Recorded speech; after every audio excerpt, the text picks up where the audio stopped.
આજરોજ ખંભાળિયા તાલુકાના સામોર ગામે ખેડૂત મહાસંમેલન યોજાયું છે, તો તેમાં સમગ્ર ગામના ખેડૂતો અત્યારે હાજર છે અને તમામ ખેડૂતોની એક માંગ છે કે કમોસમી વરસાદથી ભારે નુકસાન થયું છે, તો અમારા વિસ્તારમાં સામોરમાં 80-85% પાક નિષ્ફળ ગયો છે અને નુકસાન થયું છે।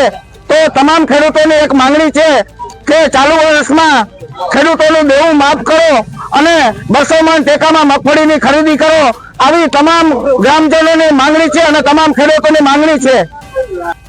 અમારા ગામે વરસાદ એટલે કે કમોસમી વરસાદના હિસાબે માવઠાથી ખેડૂતોને 80-85% જેટલી નુકસાની થયેલી છે। બાકી તો હવે દરેક આ વિસ્તારમાં દરેક ગામડામાં નુકસાની થયેલ છે, તો સરકારે શું નિર્ણય લેવો, સરકારે શું ખેડૂતોને રાહત આપવી એ સરકારે નક્કી કરવાનું છે। બાકી નુકસાની તો જનરલી બધા ખેડૂતોને છે જ। બાકી તો આ સર્વે કર્યાથી કઈ ખેતરે જવાના નથી, એમાં ખોટા લોચા થવાના છે। એના કરતા સરકારે નક્કી કર્યું છે, ગઈકાલે એવું સાંભળ્યું છે કે ગામ દીઠ એક જગ્યાએ બેસીને બધા ખેડૂતોને પૂછીને સર્વે કરી લેવું એ બરોબર યોગ્ય અને વ્યાજબી છે। ખાસ કરીને તમારા ગામમાં કેટલા ટકા નુકસાન? ખાસ કરીને અમારા ગામમાં 80-85% નુકસાની તો છે જ, જનરલ બધા ખેડૂતો નુકસાની છે।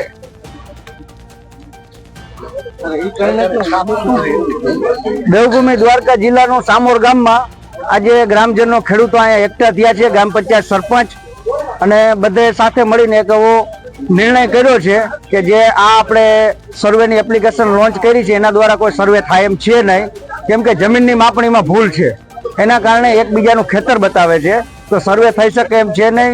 ગ્રામ પંચાયત સરપંચ અને સરકારી માણસો મળી ગામનું પંચ રોજ કામ કરી અને ગામને ખેડૂતોને સરકારી સહાય જે જાહેર કરવાની હોય એ સરકાર કરે।